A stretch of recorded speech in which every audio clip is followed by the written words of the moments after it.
Today we are going to solve a numerical problem related to the motion and force of the body. Force applied on a moving body, really. Okay, now let's start. This is the continuation of the previous class. Question number 27.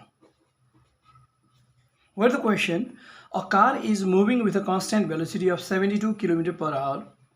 After exactly half minute, brakes are applied and the car is brought to rest in 3 seconds.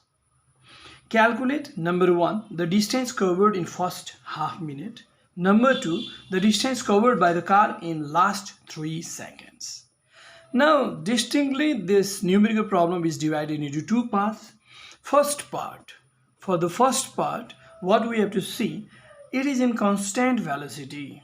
Constant velocity means if a body is moving with constant velocity, then there is no any use of equations of motion. We know there are 5 equations of motion which we use frequently, but in constant velocity it's not necessary. I mean to say the equations of motion are not fit for constant velocity. It is designed to calculate different physical quantities when the body has uniform acceleration. So for the first case, what we have here, it is velocity. We can say initial velocity also. U is equal to 72 km per hour. And we are using SI system, that's why kilometer per hour should be converted into meter per second, and 72 kilometer is, if multiplied with 1000, it comes in meter, and there is nothing in the denominator. Hour is written, it means 1 hour we can take. If multiplied by 60 and again 60, then we'll get result in meter per second. Okay, 0 0 cancel, 0 0 cancel, 6 1 is 6, 6 1 is 6 2 is 12. Now 6 1 is 6 2 is 12. 2 into 10 is equal to 20 meter per second.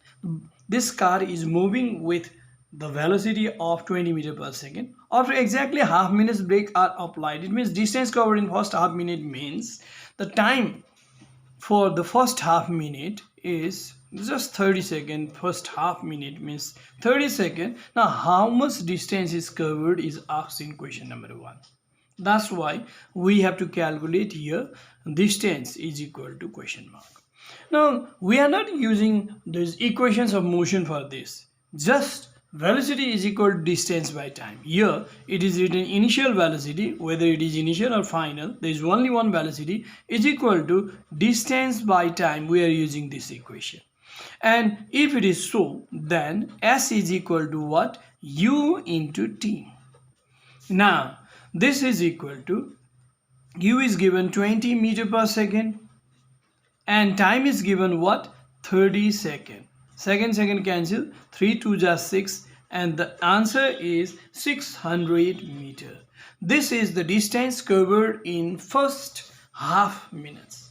Now second part of the question is the distance covered by the car in last 3 seconds. But what is last 3 seconds? What information we have about the last 3 seconds? It was moving with, the car was moving with a velocity of the 72 km per hour, that means 20 meter per second, and brakes are applied means finally it comes to rest. Final velocity is 0 and finally it came to rest after 3 seconds means what? Time is equal to 3 seconds. Now where the question, the distance covered by the car in last 3 seconds is the question. Distance S is equal to question mark. Now at this time the car has acceleration, that is every second its velocity is decreasing and decreasing. It means the car is retarding. That's why we can use the equations of motion. In this case, constant velocity, we cannot use equations of motion, just the velocity equal to distance by time. Here equations of motion. Now which equations should be used? We have information U, V, T and S is asked. That's why we can use this equation. We have what? S is equal to U, S equal to U plus V by 2 into T, because this equation contains all these quantities u, v, t, s, all this symbol u, v, t, s. That's why using this equation, s is equal to u is 20 and v is 0 and there's 2 in denominator into 3, and this is equal to, now I want to go there here, this is 20 plus 0 means 20 only, 20 by 2 into 3, and 2 1s are 2, 0, 10 3s are 30. This 30 is the answer. And what we are calculating? We are calculating distance. That's why it should be what? 30 meter. It means this is the case of uniform velocity, but this is the case of uniform acceleration. We have to be very careful about this. This is the theoretical idea. We must have this theoretical idea. Okay, this way we can solve this question number 27. Okay, this much for today.